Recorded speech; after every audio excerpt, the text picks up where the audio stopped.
नमस्कार। प्रादेशिक समाचार के साथ मैं मुग्धा तिवारी। पहले मुख्य समाचार। देश भर में बूस्टर डोज कल से। प्रधानमंत्री नरेंद्र मोदी ने टीकाकरण की गति बनाए रखने और कोविड के दिशा निर्देशों का पालन करने का किया आग्रह।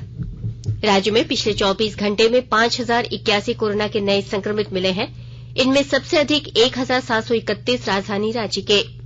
रक्षा मंत्री राजनाथ सिंह ने कहा है कि देश में 100 नए सैनिक स्कूलों की स्थापना से लड़कियों की सैन्य बलों में नियुक्ति के अवसर होंगे उपलब्ध।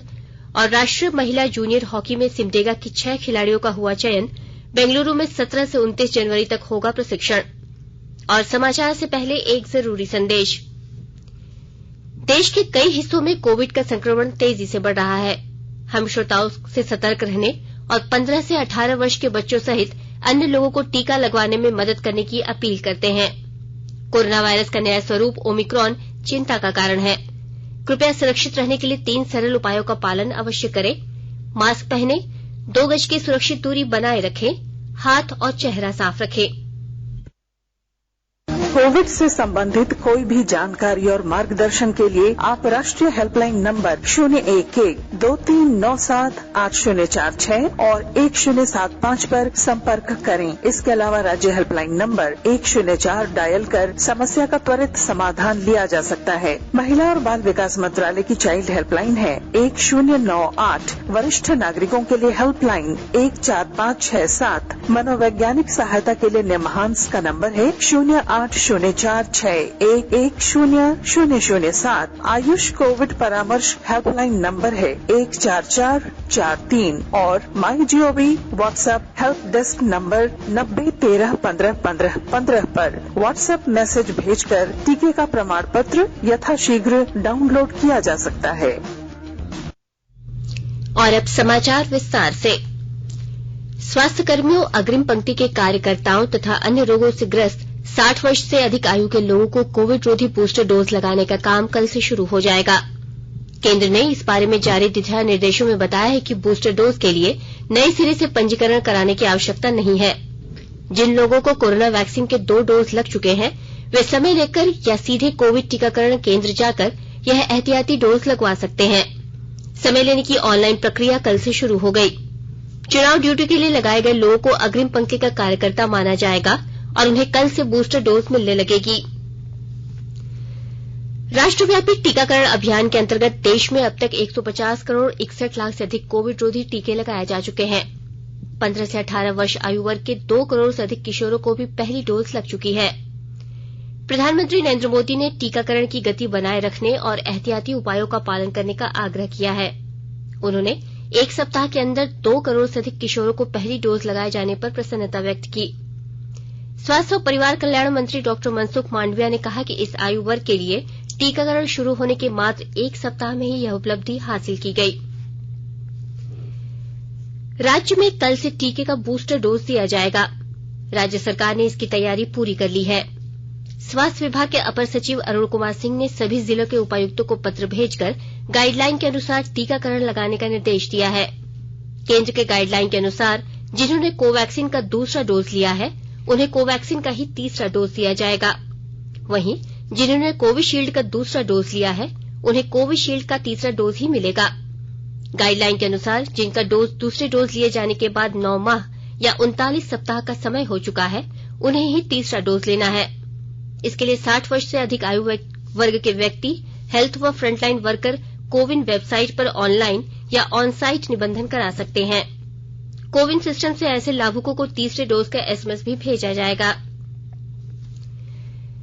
राज्य में पिछले 24 घंटों के दौरान 5081 कोरोना के नए संक्रमित मिले हैं।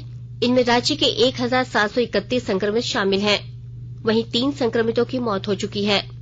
साथ ही राज्य में कुल सक्रिय मामलों की संख्या 17,206 हो गई है। कल मिले संक्रमितों में से बोकारो से 278, चतरा से 68, देवघर से 281, धनबाद से 167, दुमका से 35, पूर्वी सिंहभूम से 1043, गढ़वा से 39, गिरिडीह से 8, गोड्डा से 40, गुमला से 52, हजारीबाग से 169, जामताड़ा से 28, खूंटी से 105, कोडरमा से 107, लातेहार से 26, लोहरदगा से 67, पाकुड़ से 8, पलामू से 110, रामगढ़ से 387, साहिबगंज से 35, सरायकेला से 50, सिमडेगा से 70 और पश्चिमी सिंहभूम से 177 मिले हैं। राज्य में कोरोना के खिलाफ लड़ाई में राज्य सरकार और जिला प्रशासन के साथ अब न्यायपालिका भी जुड़ गई है। कोरोना से बचाव और संक्रमित लोगों को सहायता पहुंचाने के लिए रांची डालसा ने वॉर रूम बनाया है, जिसके जरिए कोविड मरीजों को मदद पहुंचाई जाएगी। झारखंड उच्च न्यायालय के न्यायाधीश और झारखंड लीगल सर्विस अथॉरिटी के कार्यपालक अध्यक्ष न्यायाधीश अपरेश कुमार सिंह के निर्देश पर राज्य के सभी जिलों में वॉर रूम बनाया गया है। इनमें एक कार्यपालक मजिस्ट्रेट, डॉक्टर की एक टीम, रिटेनर लॉयर एवं PLV, rotary club, Red Cross society के सदस्यों को शामिल किया गया है। यह टीम जिला प्रशासन से समन्वय स्थापित करके मरीजों को कोरोना से संबंधित सहायता पहुंचाएगी। रेल मंत्रालय ने कहा है कि उत्तर रेलवे ने स्वास्थ्य केंद्रों तक दवाइयां, टीकों और अन्य वस्तुओं की निर्बाध आपूर्ति बनाए रखी है। मंत्रालय ने कहा है कि चिकित्सा ऑक्सीजन की आपूर्ति बनाए रखने के लिए उत्तर रेलवे केंद्रीय अस्पताल से 500 लीटर प्रति मिनट ऑक्सीजन के उत्पादन की क्षमता का एक संयंत्र स्थापित किया गया है। सभी 5 मंडलीय अस्पतालों में ऑक्सीजन संयंत्र स्थापित किए जा रहे हैं। आकाशवाणी के ताजा तरीन समाचारों के लिए आप हमारी वेबसाइट newsonair.com पर लॉग ऑन कर सकते हैं। ताजा समाचार ट्विटर हैंडल @AIRNewsAlerts और Facebook page all India radio news पर भी उपलब्ध है। आप प्रादेशिक समाचार एकांश के ट्विटर हैंडल @AIRNews_रांची और फेसबुक, इंस्टाग्राम पेज तथा YouTube channel AIR news Ranchi पर भी हमारे बुलेटिन सुन सकते हैं। प्रादेशिक समाचार आप आकाशवाणी रांची से सुन रहे हैं और अब पेश है कोरोना से बचाव के कुछ संदेश। कोविड-19 से बचाव और सुरक्षित रहने के 3 उपाय। मास्क लगाएं, 2 गज दूरी है जरूरी, सुरक्षित दूरी रखें, हाथ और मुंह साफ रखें।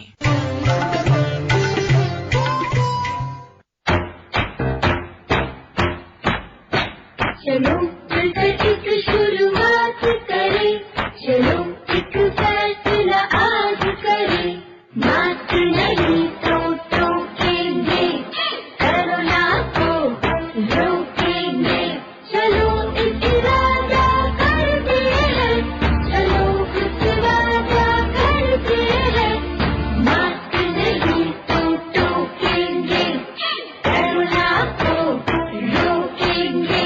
भारत सरकार द्वारा जनहित में जारी। प्रादेशिक समाचार में आपका एक बार फिर से स्वागत है। निर्वाचन आयोग ने 5 राज्यों गोवा, पंजाब, मणिपुर, उत्तराखंड और उत्तर प्रदेश में विधानसभा चुनावों की घोषणा कर दी है। मुख्य निर्वाचन आयुक्त सुशील चंद्रा ने नई दिल्ली में चुनाव कार्यक्रम की घोषणा करते हुए कहा कि उत्तर प्रदेश में 10 फरवरी से 7 मार्च तक 7 चरणों में मतदान होगा। उन्होंने बताया कि पंजाब, उत्तराखंड और गोवा में 1 चरण में 14 फरवरी को चुनाव कराया जाएगा।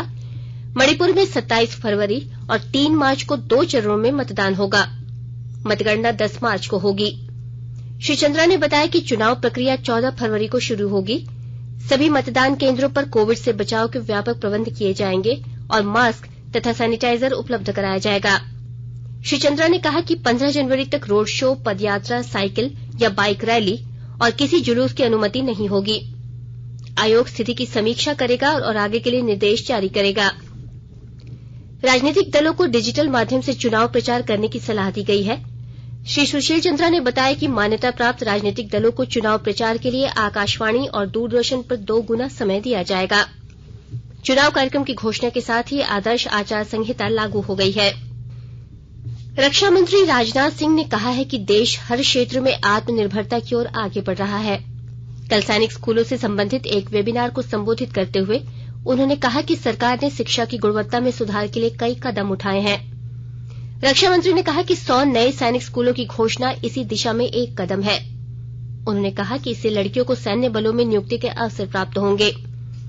सैनिक स्कूलों के महत्व पर प्रकाश डालते हुए रक्षा मंत्री ने कहा कि इन स्कूलों ने सशस्त्र बलों में 7,000 से अधिक अधिकारियों की भर्ती में योगदान दिया है। अमृत महोत्सव के तहत आकाशवाणी के साप्ताहिक क्विज में आइए आप भी शामिल हों। आजादी के 75 वर्षों का पर्व अमृत महोत्सव। प्रत्येक बुधवार शाम 7 बजे प्रसारित होने वाले प्रादेशिक समाचार के दौरान पूछे गए प्रश्न का सही उत्तर देने वाले एक प्रतिभागी इनाम का हकदार होगा। इसके लिए सुनते रहें आकाशवाणी रांची का प्रसारण।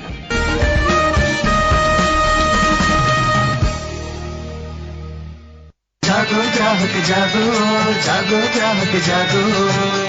आजादी का अमृत महोत्सव के लिए सभी उपभोक्ताओं को शुभकामनाएं। हॉलमार्क सोने की शुद्धता सुनिश्चित करता है। हमेशा हॉलमार्क वाले सोने के आभूषण खरीदें।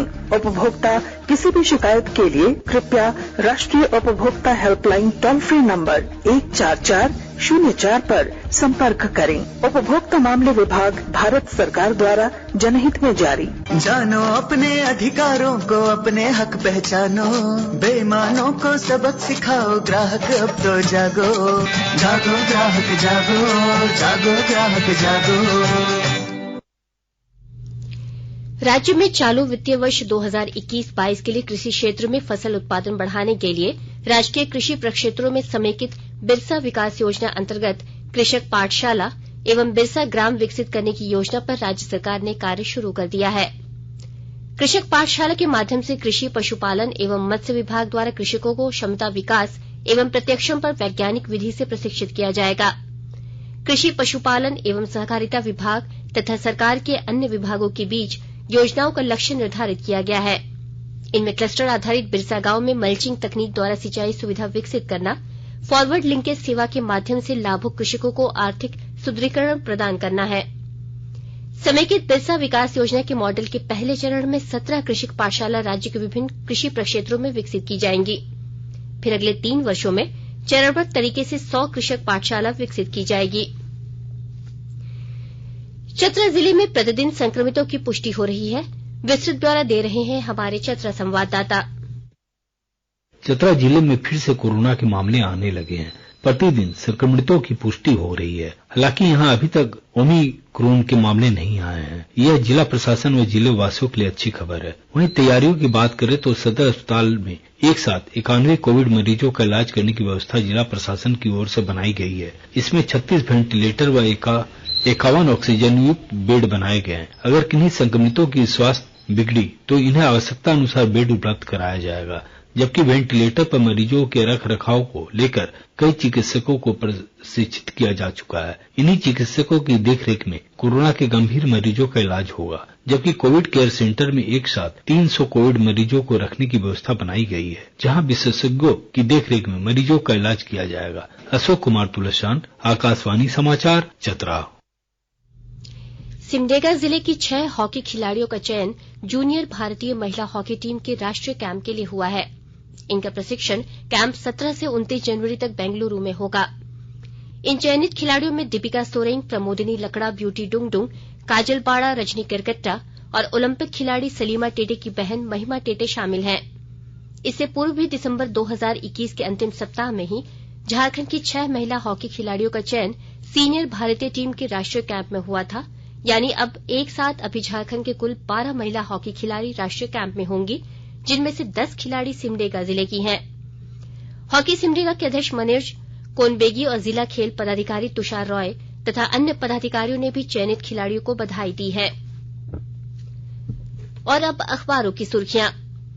राज्य से प्रकाशित होने वाले लगभग सभी अखबारों ने झारखंड में कोरोना संक्रमण के तेजी से बढ़ रहे मामलों के साथ साथ देश के 5 राज्यों में विधानसभा चुनाव की घोषणा की खबर को प्रमुखता से प्रकाशित किया है। प्रभात खबर ने लिखा है, 10 फरवरी से 7 मार्च तक डाले जाएंगे वोट, मतगणना 10 को। वहीं हिन्दुस्तान ने लिखा है, यूपी में 7, उत्तराखंड में 1 चरण। दैनिक जागरण की सुर्खी है, मुख्यमंत्री की पत्नी, बेटे, स्वास्थ्य मंत्री समेत 5081 लोग संक्रमित। दैनिक भास्कर ने अपने पहले पन्ने पर लिखा है, संक्रांति से सियासी लहर।